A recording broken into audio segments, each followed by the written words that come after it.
Ga, to which our department again. Okay.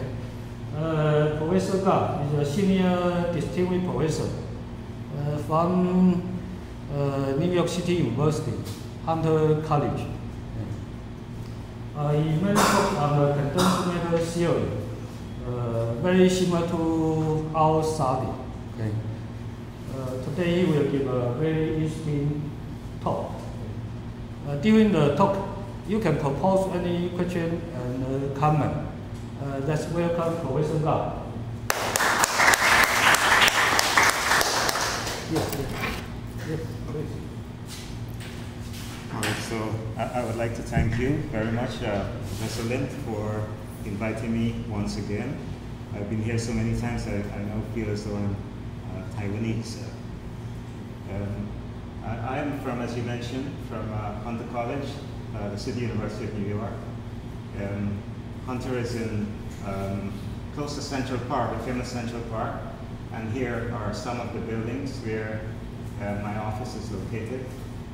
And it's in Manhattan.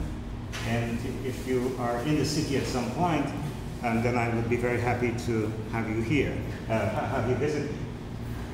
Apart from Professor Lin, I must just say thanks to all the members of the group who have been so hospitable to me and kind. And I'm really enjoying my visit, learning quite a bit. And I'll tell you just a little bit of the work which I've been doing. This work has to do with what's called a Hofstadter butterfly in graphene. Hofstadter's name is associated with this for reasons which I'll explain. So it's an informal talk. I'm going to invite you to ask me any questions. I'm going to go deliberately slowly so that you should feel comfortable asking me or ask me to clarify any questions you have. So first of all, what I'm going to do is to just give you a brief introduction and overview of this topic. It has to do with the electronic states in the presence of a periodic potential as well as magnetic field. So you've done quite a lot of work here in this group on electronic states in a magnetic field. This additional feature of having an external electrostatic potential is what this talk is all about. So I'm going to give you some numerical results of the energy band structure in the presence of this electrostatic potential. And following this, I will show you what we have done in calculating the density of states, which could be measured experimentally.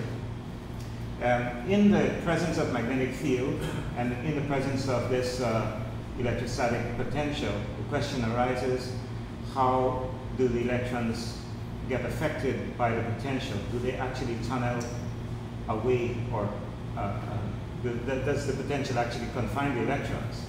And so this is a general formalism which I'll mention to you to show you that indeed it's an interesting question.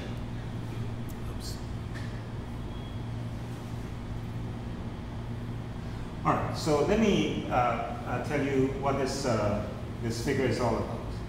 So anybody doing taking an introductory physics course in solid state physics would learn from his professor that you have a simple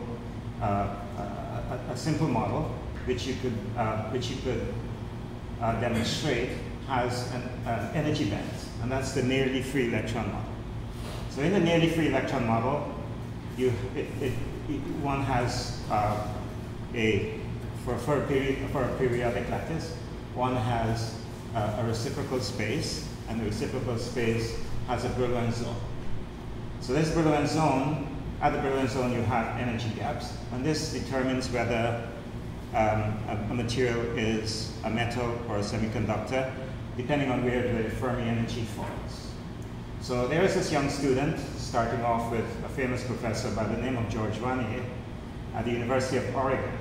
So he was told that apart from the nearly free electron model, you have the tight binding model, which you're all familiar with. In that case, on a square lattice, the electrons are tightly bound to lattice sides, but they can still hop from side to side, but they're mostly located on the lattice sides. So in that case, one could calculate the energy bands. That's all in the absence of magnetic field so far, okay? So in the absence of magnetic field, one finds that the electron energy band as a function of the k vector looks like this cosine type of curve. And then here's the Fermi energy. Fermi energy could fall within the band, for example. So this was known to Hofstadter, who incidentally is from New York City. And his father was a Nobel laureate, but he eventually left physics disenchanted for reasons which I'll just briefly mention. All right. So he showed, he was given this little problem by George Vanier, his supervisor, to put a magnetic field on this cosine potential, on this cosine energy band, this cosine looking energy band. And if the flux, there is going to be a flux through each unit cell, and the flux through each unit cell, we can say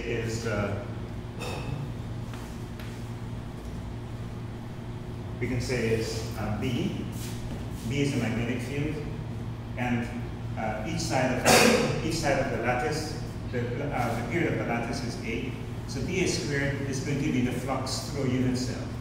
So if we divide this by phi naught, where phi naught is equal to the flux quantity, so this is H divided by E, then you're going to get some quantity. All right? So we'll write it as P over Q. So if this is equal to 1.5, if this B squared over phi naught is equal to 1.5, then we're going to have 1.5. Let's write it as 3 over 2. So P is 3 and Q is 2.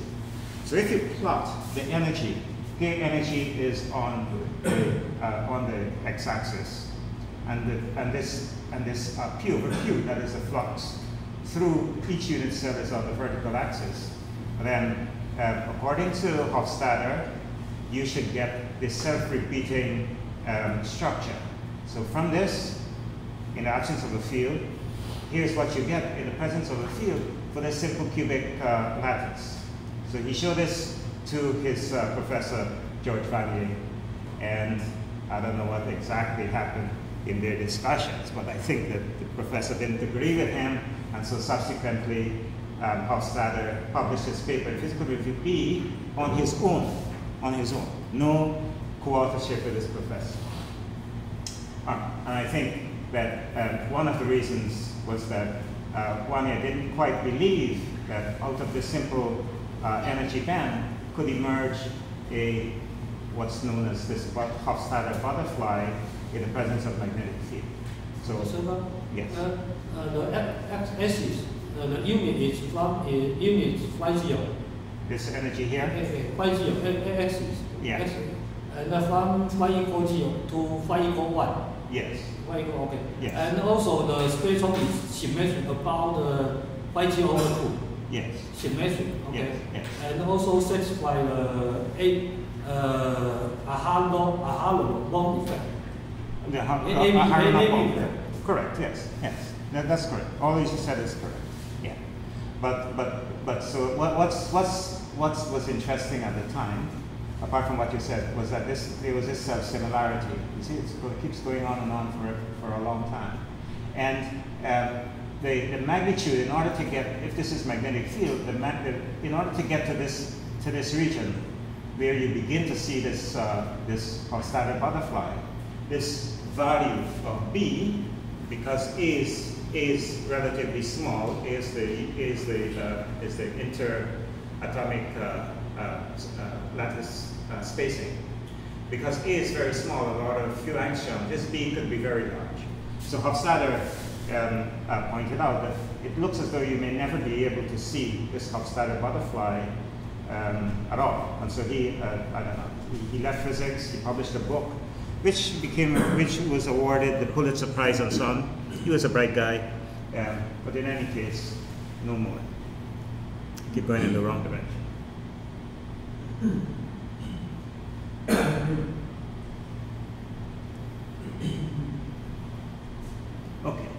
All right, so let me just briefly tell you something, which you all know, all right? But in order to establish notation, I'm going to go through this slide for you.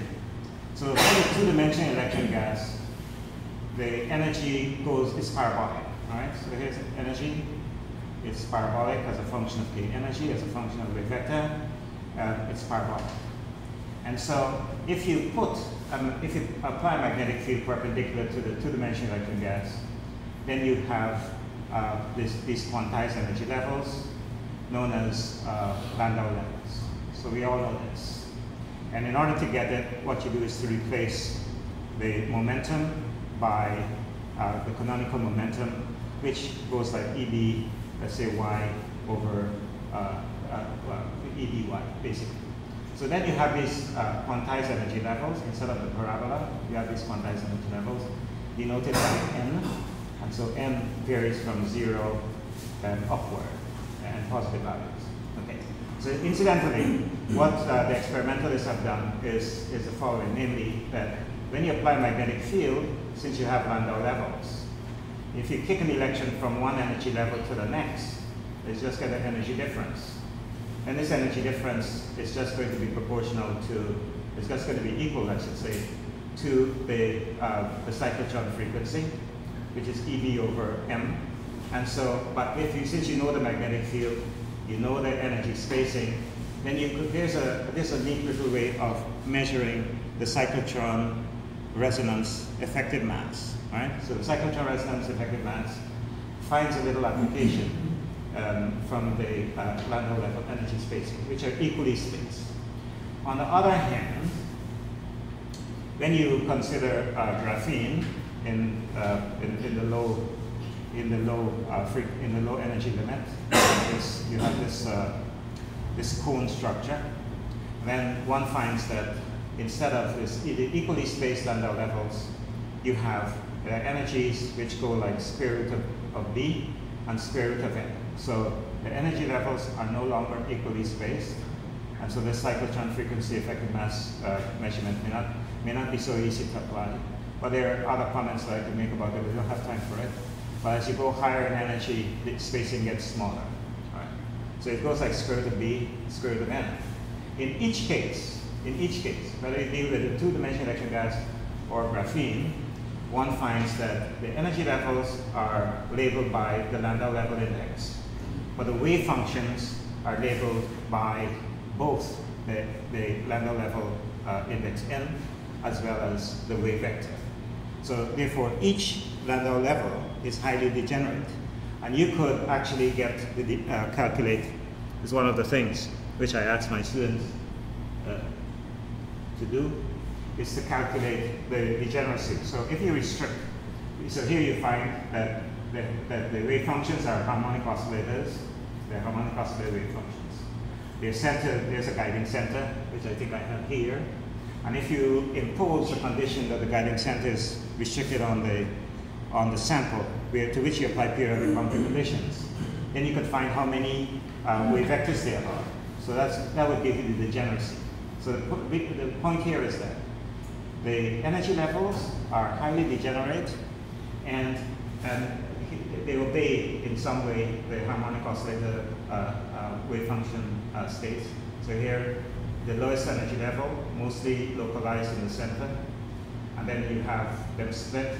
And as you increase the value of the Landau level index, you find that you have almost equal probability for the electrons to be within the region. So it's just like a swinging pendulum going back and forth.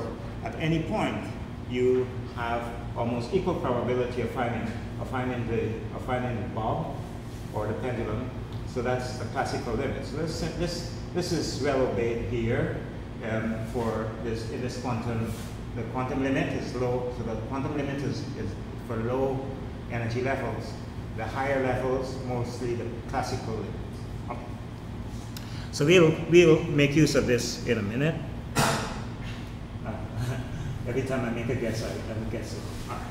So here is, so this is all well, all right, what I just told you, and you're more expert than I am in that area. So we did a graduate student, Andrei Yurov, we decided to look at, to see whether you can find this Hofstadter butterfly in graphene. Right? So here we have graphene.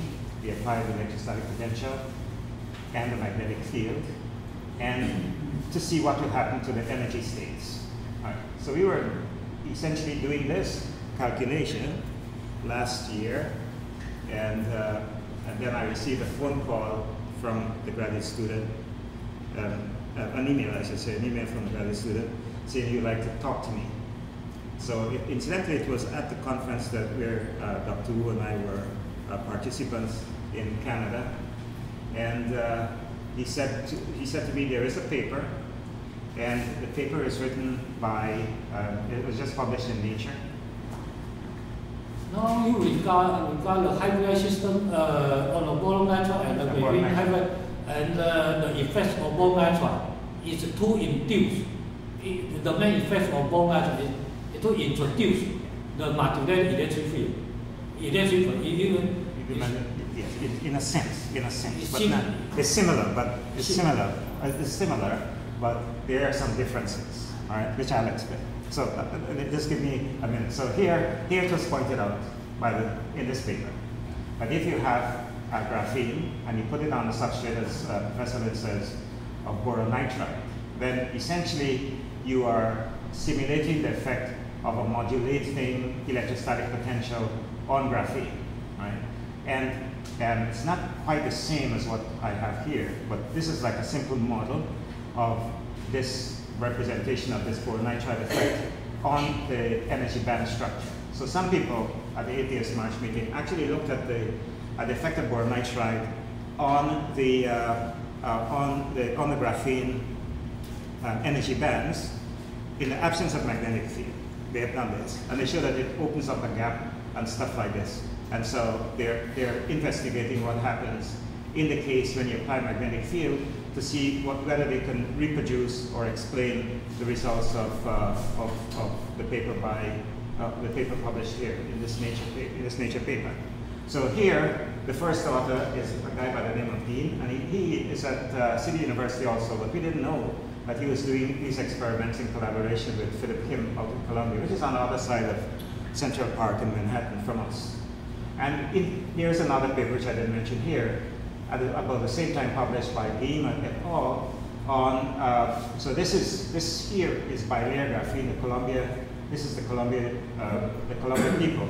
They did bilayer graphene, and at the same time there was a paper by Dean out in Manchester et al. Who did the boron nitride effect on monolayer graphene. They got essentially the same sort of Hofstadter butterfly spectra for the conductors. Because the boron nitride and the graphene, when they are separated, they have very different electron structure. Boron nitride has a wide energy gap, and graphene is zero gap. Okay, when a hybrid is together, I think they will induce an enlarged crystal, an enlarged unit cell, or a new crystal potential. Correct. Okay, so now your unit cell will be enlarged. So it maybe could be used to identify the butterfly spatial. Correct. Yeah, you're right. Yeah. So it means here that's how enlarged A squared. A squared. Yeah. The A squared is larger, as you're saying, which means that you can achieve this value of 3/2 for smaller magnetic field, right? So they pointed out that in their measurements, they were able to get this Hofstadter butterfly, not at thousands of Tesla, as Hofstadter probably pressed about, but at about 20 Tesla, 15 to 20 Tesla. Right? So that's basically, but as I said, I mean, what's emphasized? We did not know about this paper. We were doing just the effect of an electrostatic potential, which you can obtain not by putting graphene on a substrate, but by applying a gate voltage, as people have done for the two-dimensional electron gas. So this is still possible. Let me hope I make the right guess. Yeah. Do you want to study this hybrid system or use models? Do you want to understand the hybrid system? Yes. I would like to. How do we model the role of boron? Yeah. Okay. So all right. So the boron nitride has a lattice structure just like the hexagonal lattice, and I suppose that what you can do, similar to what your group has been doing, is to look at the interaction between that's like when you did AA stacking, AB stacking. You put the boron nitride, you have the graphene, then you consider the interaction between the two layers. As I said, at the APS meeting, people have started doing this, but not in the presence of magnetic field, just to see what happens to the energy band structure. And so this is a problem which is still open as far as I know. Right. So what we did is the following. Namely, we simulated with, as I said, not knowing about the Dean et al. Experiments. It's to use a potential like this. That is, it looks after you have, with this v of xy in the x and y direction. If we model it with cosine of 2 pi x over dx, 2 pi y over dy, and raise to some power 2n, where n could be varied. Okay? When you vary the n, you vary the size of the confining region. Right? So here, if you look down, looking down on this, we vary the values of n. So the larger the value of n, the smaller the smaller would be this light colored area. So the electrons are going to be somewhere in this darker region, in the presence of magnetic field, in their cyclotron orbits. Okay, so therefore the n could in fact affect the cyclotron motion. All right. So the question which we ask ourselves, but later I will deal with it before the end of the talk, is if you have these confining potentials. Okay, so here are the potentials. The electrons are bumping off the potentials, bumping off these lighted areas. So we know that there is something called a Klein paradox, namely that if you have an electron in graphene and there's a barrier, then the electron could essentially not see the barrier and go right through, and that's known as the Klein paradox. And so the question here is, does it make any sense to have these electrostatic potentials present in the presence of magnetic field in order to have the electrons confined in the regions, or do they just wonder as if there is no electrostatic potential at all? All right, so this we answer. So let me just come here just briefly. So here again, we have. Wait, how the meaning of large n is large n? Yeah. All right. So large n means the following: that you have you can vary the size of the scattering size. So here is small n. This is a parameter. This is a parameter.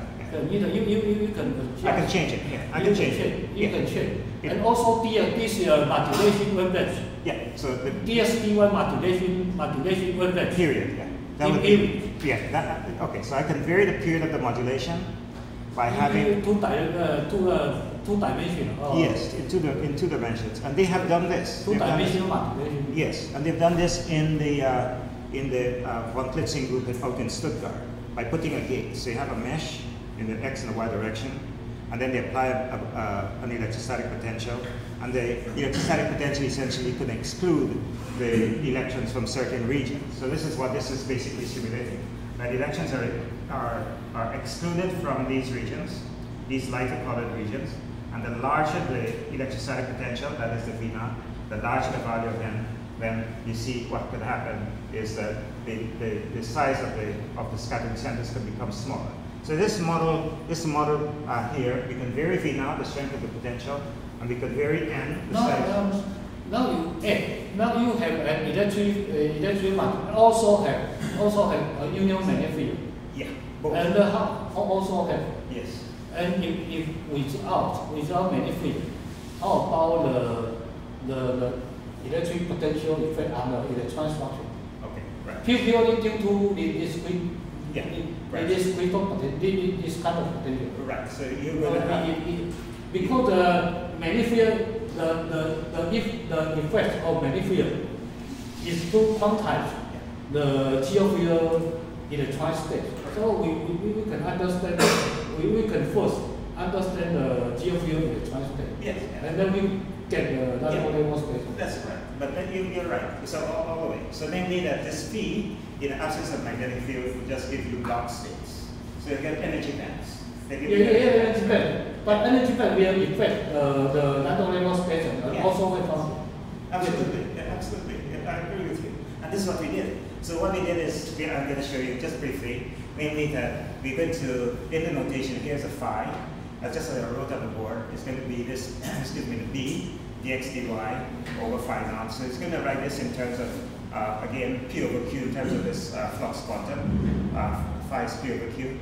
And at the same time, because you have the Landau level index, as you Professor Lin is saying again, there's another index which enters. And this index, L, really varies from 1. For each n, L varies from 1 to n. And this, I'm sorry, from L varies from 1 to p, where p is this numerator, is a numerator in the flux. So each Landau band, the magnetic field gives you Landau levels. And this V then splits the Landau bands. And the splitting of the Landau bands depends on the P, that is the magnetic field. And this, I have numerical results to show you. Okay. Good. So I did it correctly this time. So here we have sort of a simple, straightforward problem which one of your master students could solve, I think. So here we have the Dirac Hamiltonian, and diagonal elements now will be coming from this modulation potential. So then, just briefly, what you do, since it's periodic, you expand in a Fourier series, and you end up with matrix elements for the potential. You define it this sort of a way, and what you need to solve would be the zeros of the determinant, the solutions of the determinant, where the determinant is given by diagonal elements, which are the Landau levels here. And then you have a perturbation, and this perturbation is coming from the Fourier components of the matrix, of the Fourier components of the potential. So it looks like a little bit of a mess, but in any case, it's manageable, and we were able to solve for the eigenstates, of in the presence of magnetic field and the potential and external electrostatic potential. All right. So we did a little bit of a literature search, and we found that there was some work done by Kuhn in the 1990s, yes, 1993, and this work was published in PRD. And they looked at the energy, the Landau bands, each Landau level, as a function of this, not P over Q, but Q over P. That is the reciprocal of this value which I have on the board.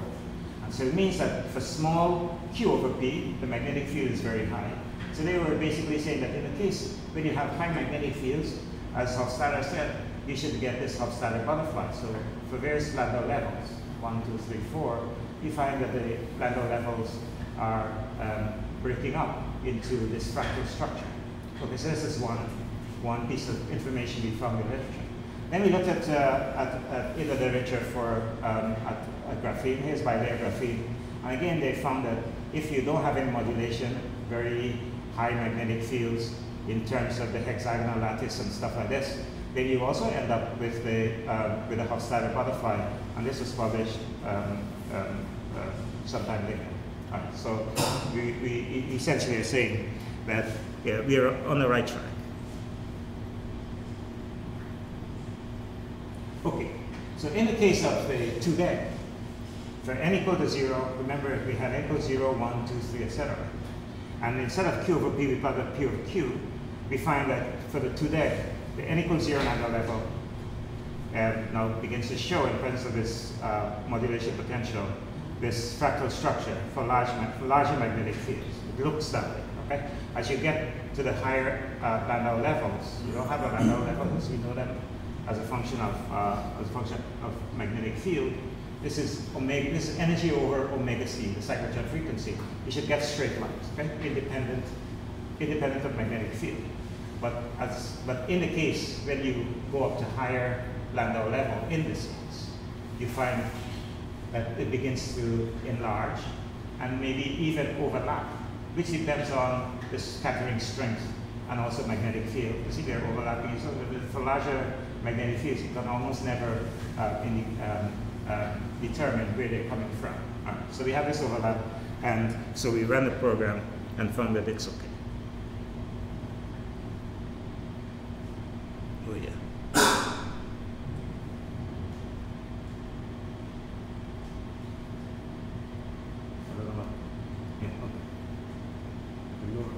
So we zoomed in on the lower level and found that for 2DEG on the lower level, n equals 0, if you zoom in on it, you do find that there's a piece of the structure which is self-similar. So although it's not visually obvious, but you do find this Hofstadter butterfly for small magnetic fields. If you go into higher resolution, you find that it does occur. And for the higher levels, you see, they begin to mix and things of this nature.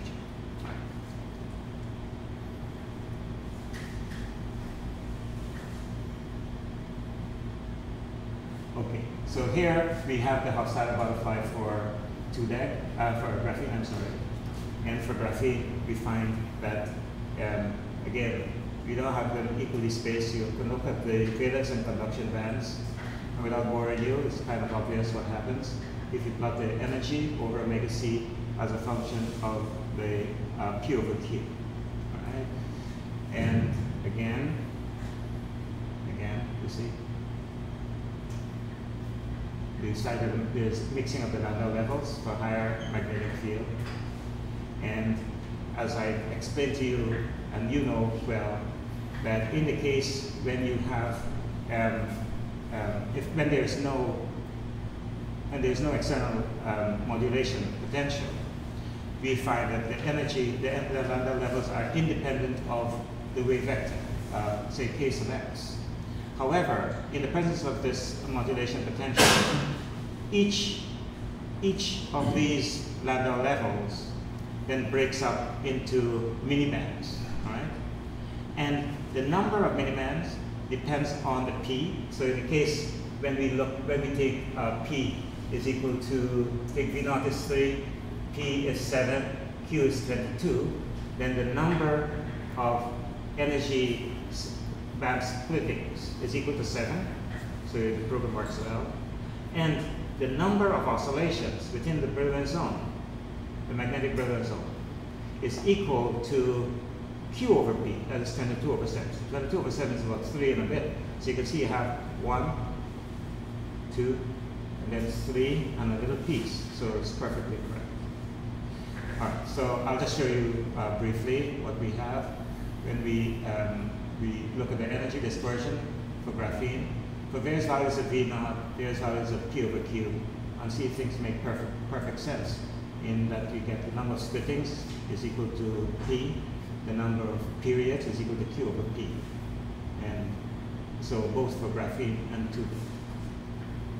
Okay, so then we turn to density of states, which could be measured using capacitance measurements or susceptibility measurements, and found that if you define the density of states, it's a bunch of delta functions, but if you broaden it using Lorentzian distribution, you find that for both 2DEG and graphene, you have this Hofstadter butterfly looking at you see? So for the higher fields, using these density plots, you find that for the lower fields, not so much, but at the higher fields, you do find it. And so we turned to graphene, looked at n equal to 3, and n equal to 2, and again, we see the Hofstadter butterfly, especially at the higher lambda levels. Okay. So in order to wind up my talk, then we must resolve the following questions. Namely that we have an electrostatic potential where the electrons in graphene are moving around. And it is known that if you do a little calculation, right, which a master's student could do or so. But this is published, in fact, as I mentioned master's student, but it was published by Katnetson game at all, never saw off at all in nature physics, right? So they consider the following, namely that you have a square electrostatic potential, and the electron could come in directly towards the barrier or at an angle phi, okay? Coming into perpendicular. In that case, the angle between the perpendicular and the perpendicular direction and the angle of incidence is phi. Okay? So for head-on collisions, phi is equal to 0. Theta is the angle that the electron then emerges within the barrier. So if it comes in at head-on, we find that phi is 0, so theta is 0, so the numerator is equal to 1. The d is the thickness of the barrier, and again I can put theta equal to 0. So then we have cosine squared phi is 0. So cosine squared plus sine squared is just 1. So regardless of the thickness of the barrier, regardless of the height of the barrier, for phi equal to 0, this transmission probability is equal to 1. And so this is what they reported in this 2006 Nature Physics paper. All right. So we said the following. Let's look at this transmission coefficient. They didn't present this in the paper. This plot didn't present it. We generated this. So if you look at the transmission coefficient as a function of angle, then this white area shows that you have perfect transmission. So regardless of the energy scale, regardless of how high the energy of incidence is, you always find that at phi equal to 0, it's 1. It's always 1. But as you move away from phi equal to 0, depending on the energy, you can get perfect transmission, but it's not always, this phi is not always equal to 1, right? It's not always equal to 1. So therefore, for phi equal to 0, you have the time paradox where you have perfect transmission. As you move away from phi equal to 0, you get some reflection. Okay. So we said, okay, let's look at the, so this is essentially the same thing which I showed you for the time paradox. The time paradox for various energy scales, okay? Various energy scales. So always at phi equal to 0, we get perfect transmission because of this slight colored area. So then we open the gap. We open the gap for in graphene, as you would using a simple energy band where we put epsilon equal to h bar via times the square root of k squared plus delta squared. So that for large k, it's linear. For small k, you essentially have a parabolic-looking kind of an approximation for the energy band. So this is sort of similar to the work which I think Rosalind and Dr. Wu and Dr. Chen are doing in silicene. So if you approximate the energy band in this way, then you see that if you vary the gap, this is a small gap, delta, you increase the gap, then for larger gap, you find that there is no Klein paradox for phi equal to 0. So this opening up the gap actually destroys the Klein paradox. But we are thinking of graphene, so this should also work for anything like this that's simulated in this way. All right. Okay, so here are some more results, namely that if we set the delta equal to 0, so delta equal to 0 means that we have intrinsic graphene. If we open then we have this red line. That is as a function of energy, as I say here, as a function of energy, you find here that we have perfect transmission regardless of the energy when delta is 0. But for values, when we open a gap, you see, you have values of the transmission which are not equal to 1, like this. Okay. So this is as a function of energy. If you then look at the density at the polar plot, look at the polar plot. In the absence of a gap, then you find that regardless of the energy, regardless of the width, regardless of the potential, you always have a phi equal to 0 perfect transmission. Here, equal to 1 over here, but for different values of phi, you get maybe no transmission, or you can have transmission away from. There's no transmission in between here. You're going to have some transmission, some reflection. Right? But when we open a gap, we found that this time paradox breaks down, and you see that for phi equal to 0, it's not equal to 1, unlike the case when the delta is equal to 0. Right. So why we ask this question is the following, namely that in the case where we have the electrostatic potential, the electrons are moving around between the potentials. There is a magnetic field. It makes another difference, which I'll explain on the last transference on the last slide. But in the absence of a field, the electron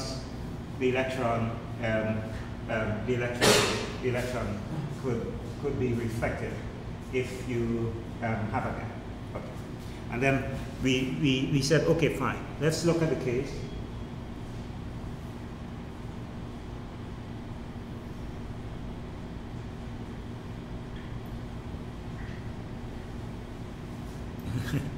Oh boy. And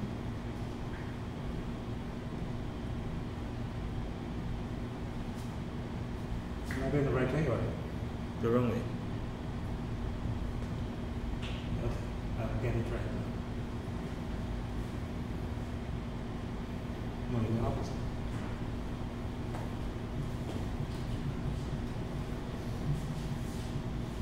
I'm sorry. Okay, this is essentially the last thing. Namely that when you have magnetic field, there is no Klein paradox.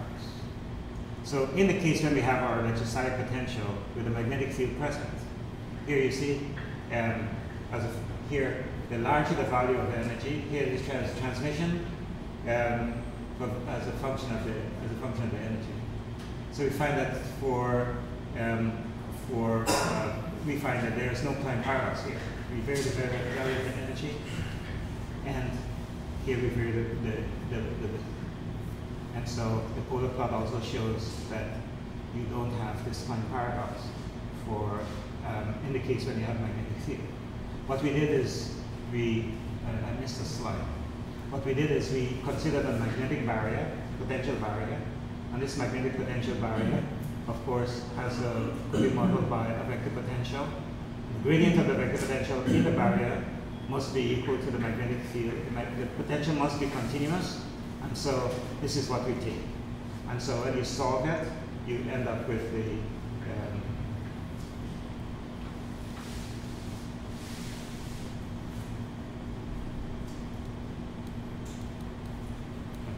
you end up with the fact that there is no Klein paradox. So here I'm basically finished. I guess you're tired of me. I've basically shown that we have obtained this Hofstadter butterfly in graphene using this simple model. There's still work to be done, as was pointed out in the discussion with Professor Lin here. If you put boron nitride on the graphene layer, bi-layer graphene even, then it would modify the energy band structure and stuff like this. But in any case, this simple model shows that you do have this Hofstadter butterfly.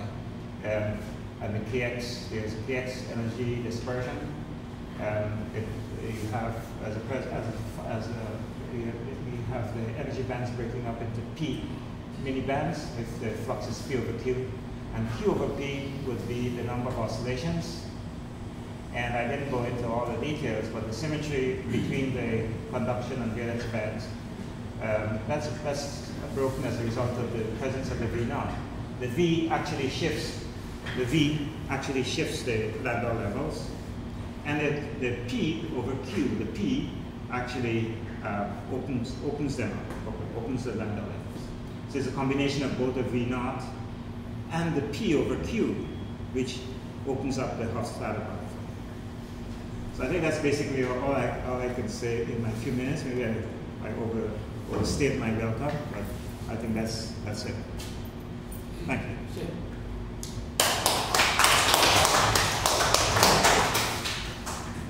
Any question?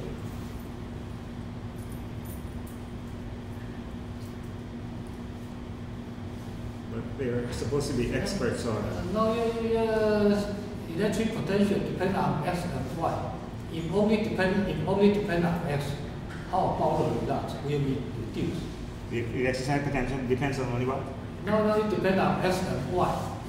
If you only focus on only depend on X cosine, maybe X dependent, without Y dependent in electric potential. Only one direction modulation. How about result? Okay, so will you get? Yeah. Okay. So your question is, if you have modulation only in one direction, only one direction, only one direction, whether you would see this effect, right? Yeah. Okay. All right. So I would answer the following way, namely that the V naught in combination with P over Q, the flux quantum, would open out the Landau levels into mini bands. So whether you modulate in one direction or in two directions, this statement would still apply. So the V naught shifts shifts at Landau levels, and in combination with the magnetic field, opens up the Landau levels into this Hofstadter butterfly. So I would think, we didn't do the calculation, but I think that if you have modulation only in one direction, then you should also see this Hofstadter butterfly. Maybe more high degenerate. Only one, more high degenerate.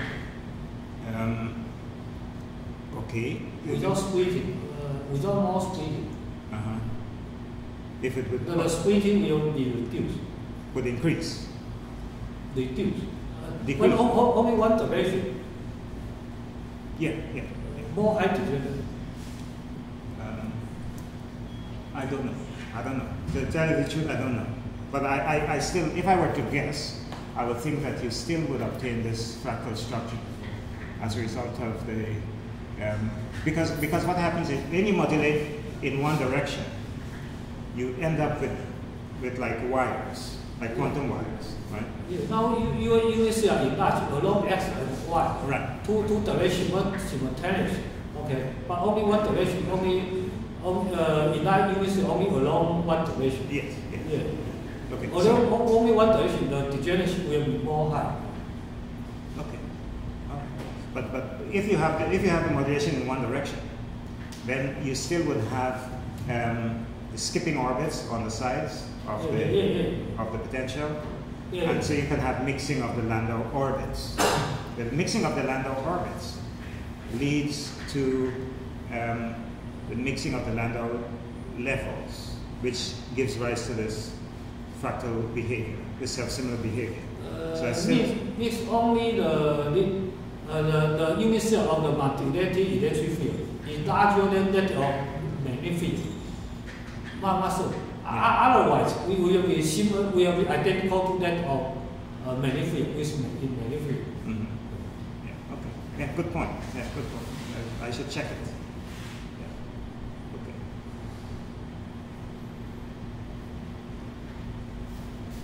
Do you think Kuhn excitation is meaningful in such kind of composite external fields? Kuhn excitation is meaningful. Okay, let me see. It's Yeah. Meaningful or not, or meaningless. Okay, so as far as I remember, in the case of the two-dimensional electron gas, there were some experiments done where you had modulation for the two-dimensional electron gas, and there were some measurements on plasmas. Now I can't remember whether. Now your case and the K1, because you are two-dimensional modulation. Yeah. So your case and the K1 will be reduced very small. Your first one we don't know. We don't know. Will be very small. I'm not sure whether the transfer momentum in the electron interaction can be defined, can be well defined. Well, there would still be electron-electron interaction. Yeah, sure we have. But how to define the good quantum number? the good quantum number of the transformer, how to define?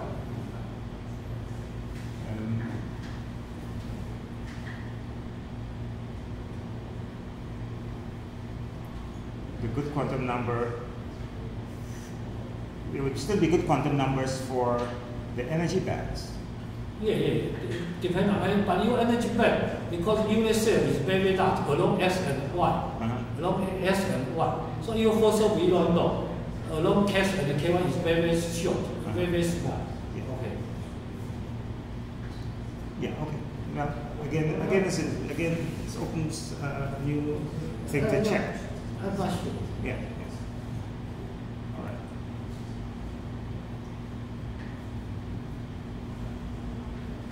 Yes. Same Professor Gumbs in talk. Okay. Let's send it back. Thank you. Thank you.